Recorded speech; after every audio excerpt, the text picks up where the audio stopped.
That's it. Good afternoon and welcome. I am Susan Murray, Director of the David Hume Institute. So thank you for joining us today for Economy in Plain English with Robbie Mochrie. We are live on LinkedIn, X and YouTube.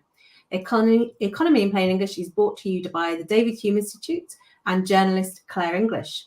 We are on a mission to increase understanding of the economy, what it is, how it works, and all in plain English.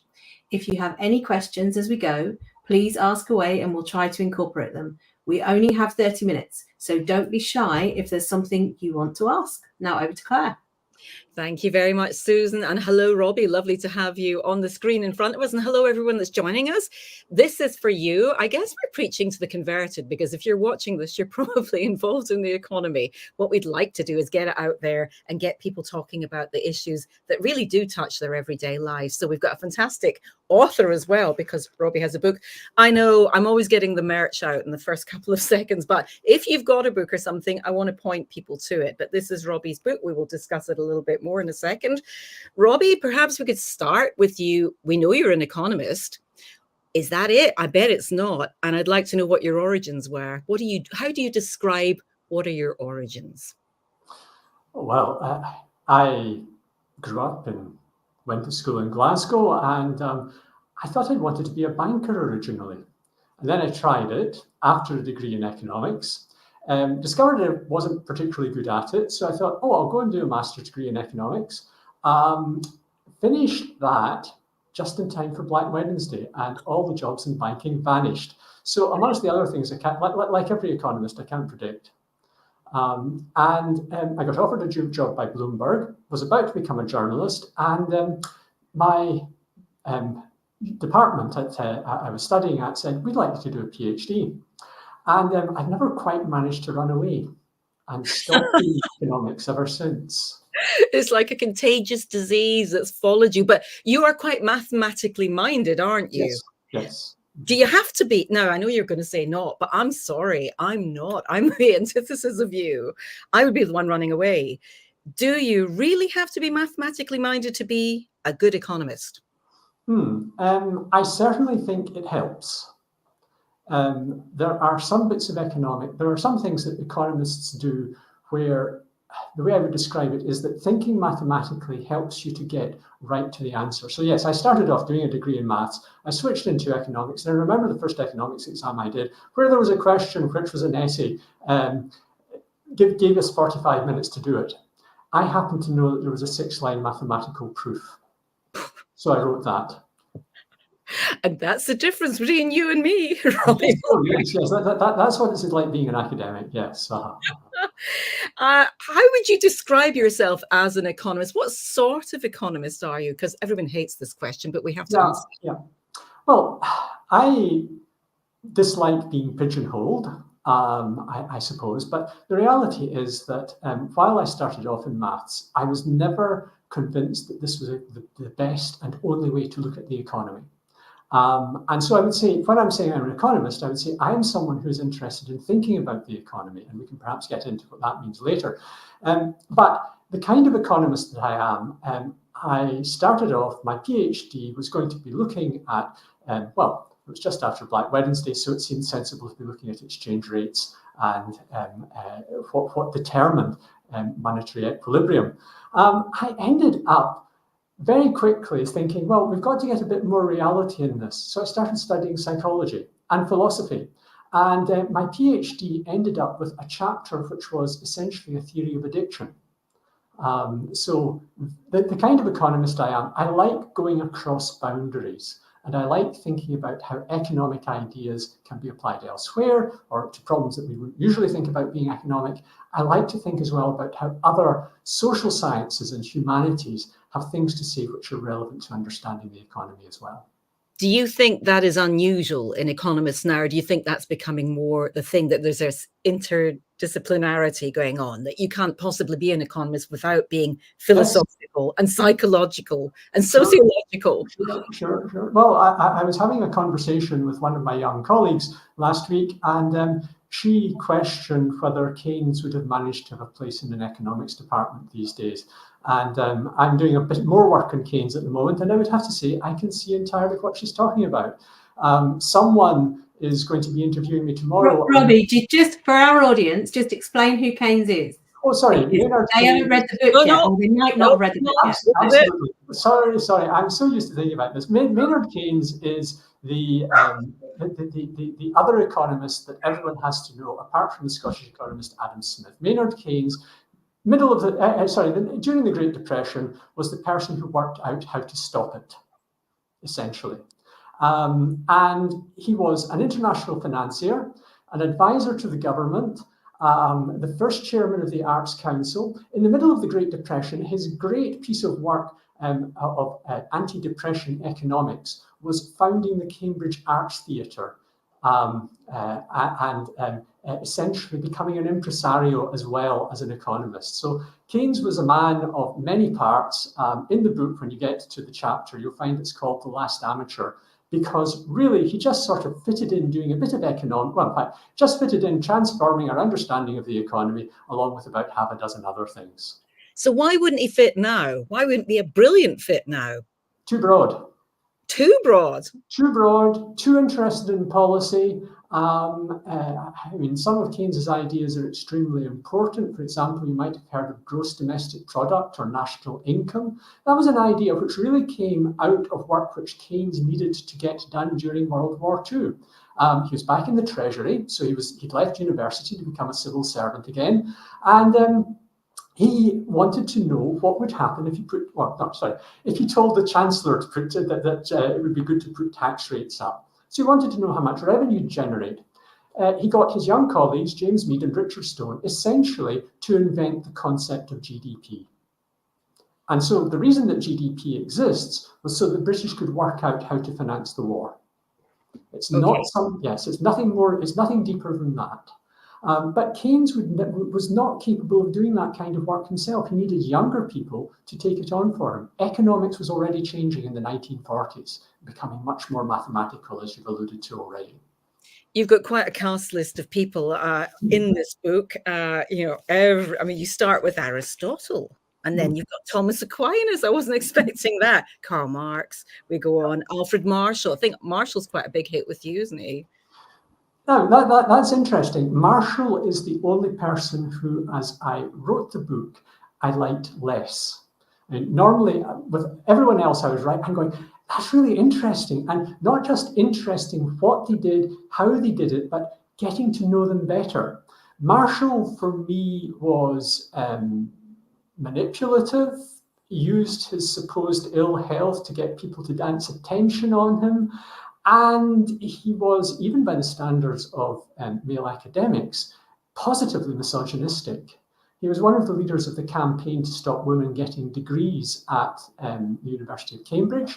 His wife, Mary Paley, she couldn't graduate, but she could complete the studies. So she was the first woman effectively to do a degree in economics at Cambridge. And she proposed marriage, by the way, to Marshall, not the other way around.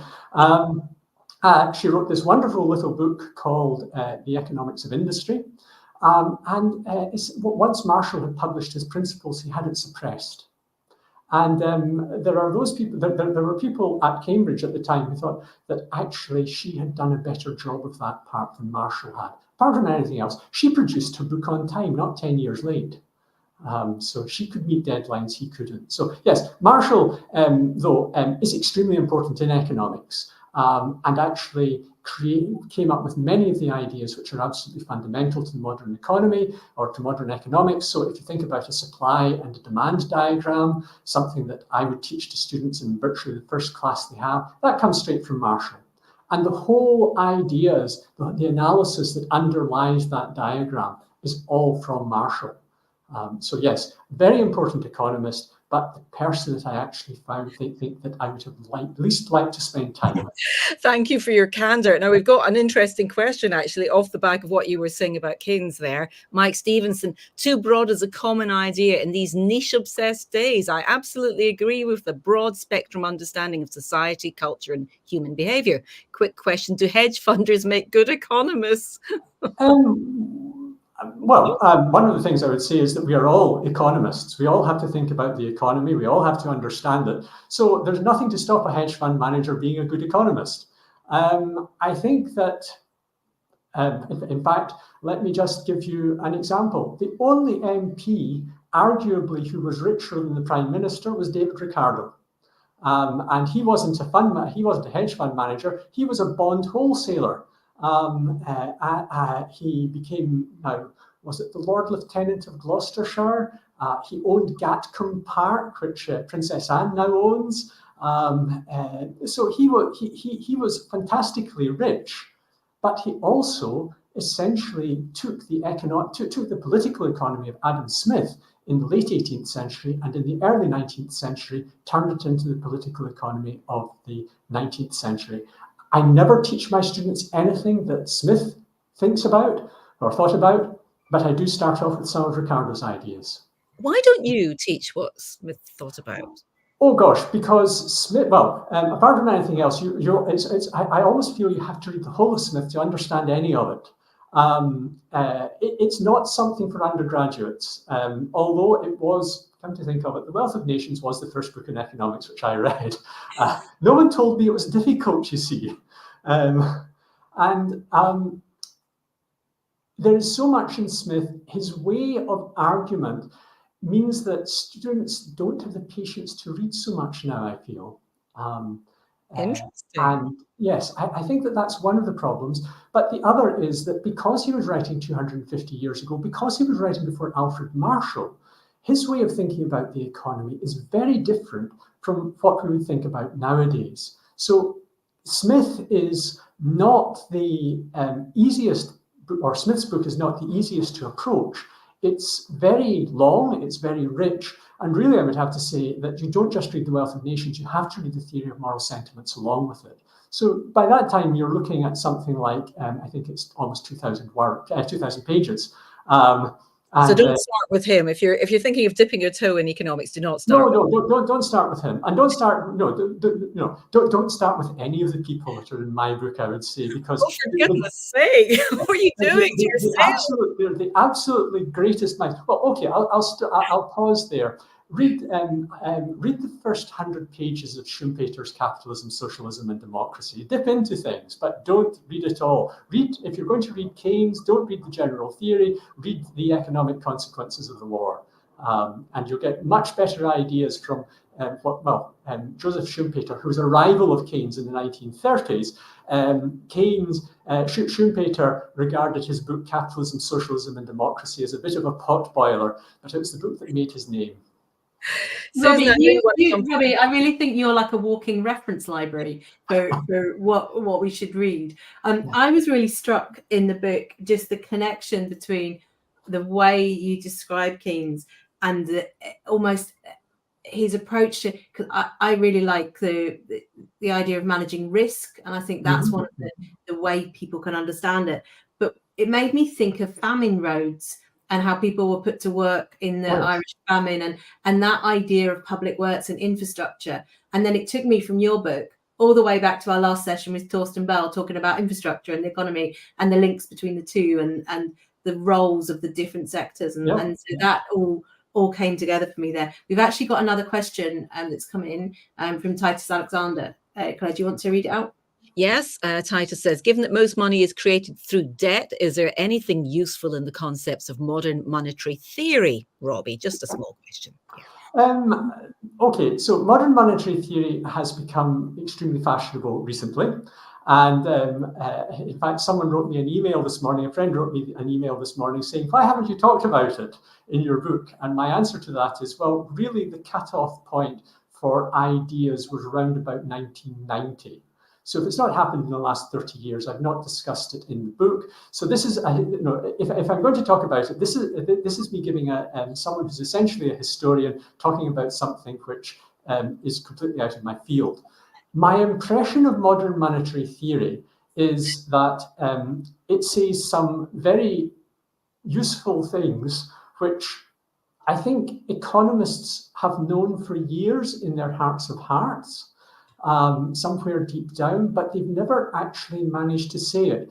What I would say about modern monetary theory is that it seems to me that it's not really saying anything particularly new, therefore, in terms of economic theory, But, and I know that I'm not supposed to be talking about politics during an election, but it is actually something which potentially has more importance in political debate, because particularly in the United States, where there is this curious thing that the government has a limit to the amount of money it can borrow.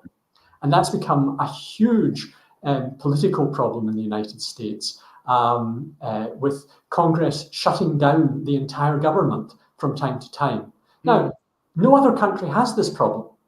And so it seems to me that in some ways, modern monetary theory is trying to explain to American, well, I suppose to American politicians ultimately, just how stupid they are. Can I ask a question, Robbie? You used the term there, economic historian, and I was also struck when I've heard you talk about the contents of the book, how often the word economist has another word with it. So, like political economist or yeah, and it just made me think about all these different types of economists. But then there's another bit that I've heard you talk about where you say some of the best known economists are the ones that can communicate really well. And it made me think, how do some economists end up heard on lots of platforms, and other ones might be equally thoughtful and really, really good economists, but just not able to communicate their ideas. So who ends up famous and in a book like yours? Are they the best ones, or are they just the best communicators? Well, I think the really interesting contrast in that would be between Friedrich Hayek and Milton Friedman. Hayek was a young opponent of Keynes in the 1930s. They became close friends during the 1940s. And then Hayek wrote a book called The Road to Serfdom, which was picked up by the Reader's Digest. And he went on a book tour to the United States. And essentially, private foundations were willing to fund whatever he wanted to do. Amongst other things, that led to a group called the Mont Pelerin Society, which has supported economic liberalism for the last 75 years. But Hayek was terribly nervous about getting into public debate. Now, Milton Friedman was the exact opposite. He, in 1962, effectively anticipating Barry Goldwater's presidential election run, he wrote Capitalism and Freedom.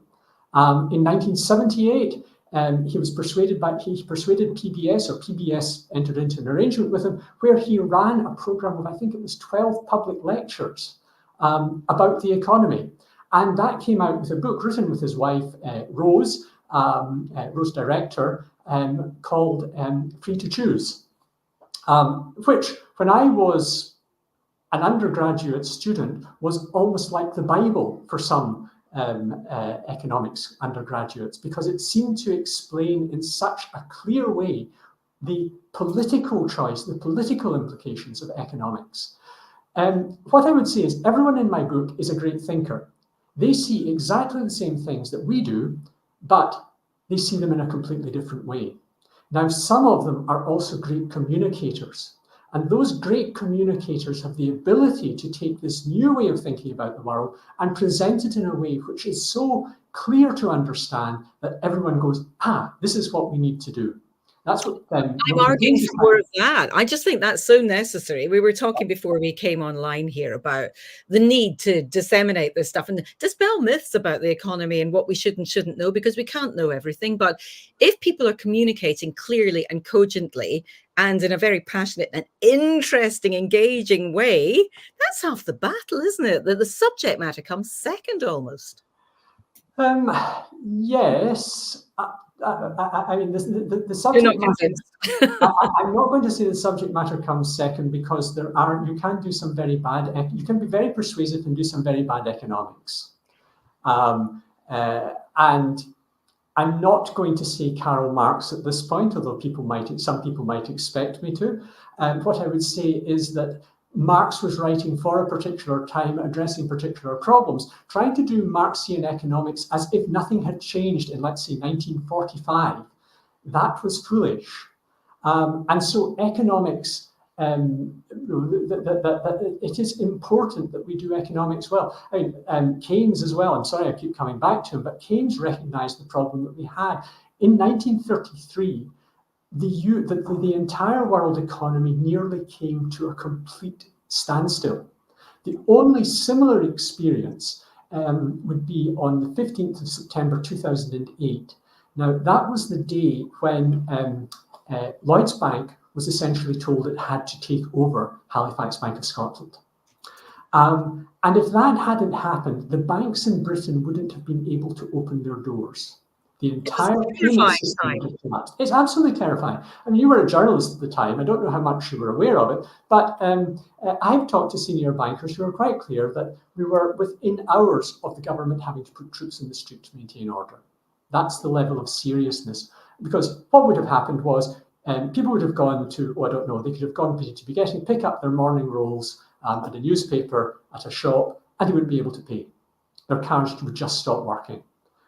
And suddenly everyone would want to get hold of money, goods, whatever they could as quickly as possible. There's nothing. So this is something which is really important. Keynes was writing in a similar time and was trying to explain to people what we needed to do to try to avoid that. Yeah. Susan, you want to jump in?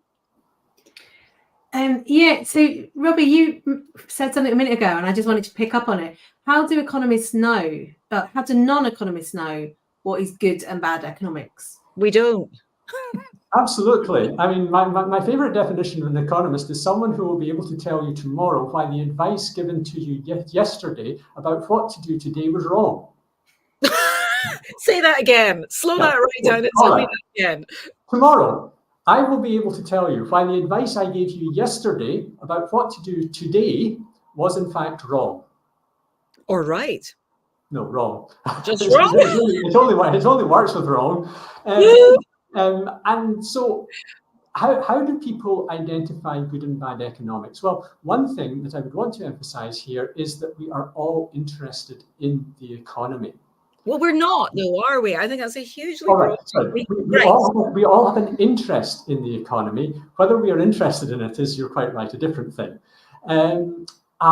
But how does this work? Well, if we're looking at the battle which took place when I was an undergraduate student, which was essentially between Keynesian economists and monetarist economists, the answer is that people hear what's going on, and what's important, I think, is they want stories which are persuasive in the context that they're living in at the time. So if inflation is high, of course you want someone who's going to be able to explain clearly. Or if inflation is high, it's impossible for you to rent a house because house prices are so high. You want someone who's going to be able to explain how to address that kind of cost of living crisis. If unemployment is soaring, you want someone who's going to be able to say, well, this is how we create more jobs. So essentially what we're looking for are economists who have good persuasive economists are people who are going to be able to tell stories which make sense to the people who hear them. And we can all do that. I'm loving Mike Stevenson just putting in, do you understand economics as a citizen or experience it? Okay, yes, both. Because it's something that you can't remove yourself from the economy unless you're going to do something like go and live in a desert island. So you're certainly going to be experiencing it, but you're not going to be, whatever the economic decisions you are making, you will be reflecting on them. However the economy is affecting you, you will be thinking about it. So how then, if we come back to the very, pretext of the book here, Great Economists is Shaped Us and What They Can Teach Us, How to Think Like an Economist is the name of your book. How do people like me that haven't studied the economy or don't really get it or get bits of it or think they do, how do we start to think like economists? Give us examples. Read the book. The book is amazing because there's so much in it, but my goodness, it's quite a lot to get your head around because there's so many very big thoughts in here. Sure. Philosophical, psychological, political, socioeconomic, economic, it's all there. So if you have to sum it up in a couple of sentences, what can we even begin to do to start thinking like an economist? Right. I'm going to go right back to the beginning of the book, back to the beginning of the story, to Aristotle. I'm going to talk about say that economics is practical wisdom. Right. So the way that I think about economics is that it has to do with the management of resources. We can define resources very, very broadly, but essentially what we are saying is if there is anything where we are going to be using material resources or indeed psychological or social resources in any way, then we can think about it as an economic problem of management. And so the actual word economy comes from the Greek oikos and nomos. And so what we are saying is that it's knowledge about the household, it's the management of the household. And so the starting point of economics in Athens was about how slave-owning heads of households could actually live a good life using their resources. And what I will have to tell you there is that slave owners in Athens wanted to live a life of leisure. So what we're saying there was get other people to do the work for you. Times have changed. I'm just seeing a question from Sarah Scott, and I love this. How often do you change your mind about certain aspects of economics? How evolutionary is it in your own head? You're thinking, gosh, no, it never stays still, or does it? I'm really not sure. I mean, I think it is now more evolutionary than revolutionary, what happens in my thinking. I'm sure that there are plenty of ideas that essentially, as new data comes, as new problems arise, then certainly I change my mind. I mean, there's a famous saying attributed to John Maynard Keynes, but actually, the